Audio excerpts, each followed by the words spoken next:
Hi everyone, how's it going? In this video I'm going to show you all of the parts that have been updated for the ACD Unlimited Darwin FTW pedals.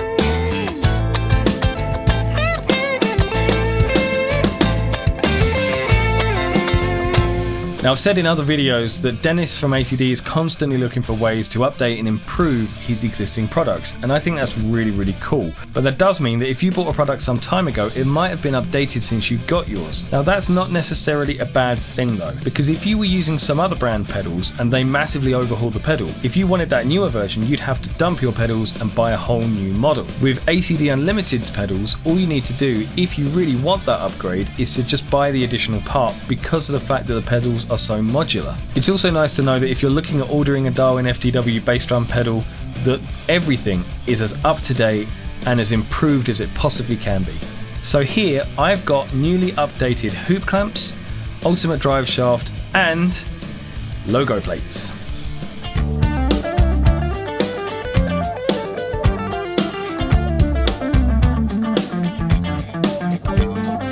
So the first thing we're going to have a look at is the brand new ultimate drive shaft. Now, the original ultimate drive shaft was already the best drive shaft on the market as far as I'm concerned. So for comparison, here's the ultimate drive shaft next to a typical drive shaft. Don't worry, because the functionality, everything that makes this pedal run smoothly and the drive shaft work perfectly, is pretty much the same.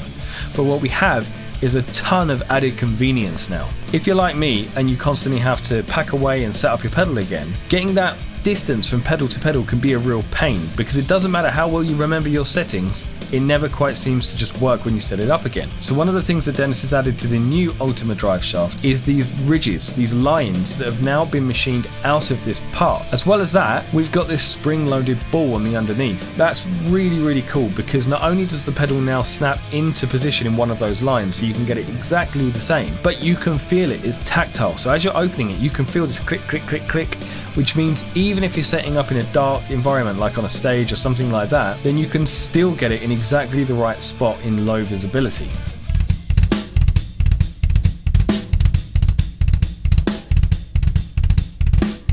The next thing that's been changed are the fastening points for this. So once you've got your pedal opened up and set up in place how you like it, you obviously want to tighten that down. Now, with the newer version, we actually have this plate that sits underneath the screws.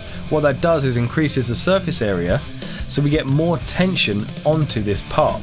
That means that you don't have to over tighten the screws at all. The way that I do it is I just get it finger tight and then I give it a little twist with the key, and that's more than enough to hold it in place no matter how heavy you play. Now, another new thing here is that everything is machined into this triangular part. That means that everything is going to sit perfectly in one line. So previously, when you tighten the pedal up, there will be a little bit of wiggle until it was tight. With this, as soon as you've got it in place, everything is dead straight, really aligned, and very easy to repeat. And the way that it attaches to the pedals is on the same triangular base. So that means that the efficiency of the energy transferring through the pedal into the drive shaft and back into the main pedal is absolutely flawless. Now, as I said, if you're perfectly happy with your original ultimate drive shaft, there is no need to upgrade. The functionality of this is the same. But for me, the added convenience of the newer model makes it totally worthwhile owning the newer version.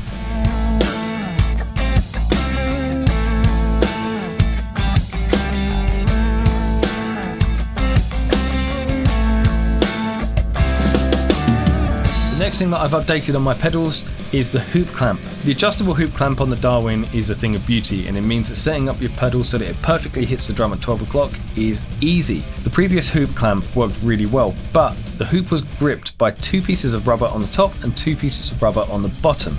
And while that does work well, it's got less surface area, so less connection to the bass drum. It does give a good grip, but if you really tug at it, you're going to find that those bits of rubber start to move a little bit, and that can help the pedal to almost kind of shimmy away from the drum. With the new hoop clamps, that's no longer an issue. We now lay on this rubber surface and we have an aluminium piece to meet it from the top. It gives a far better grip, and once it's clamped down, the pedal's really not going anywhere at all. Now lastly, if you get a new Darwin FTW, it's actually going to ship out with these really nice metal logo plates. So we don't have the sticker anymore, just gives the pedal the look of class that it really deserves for such an incredible product.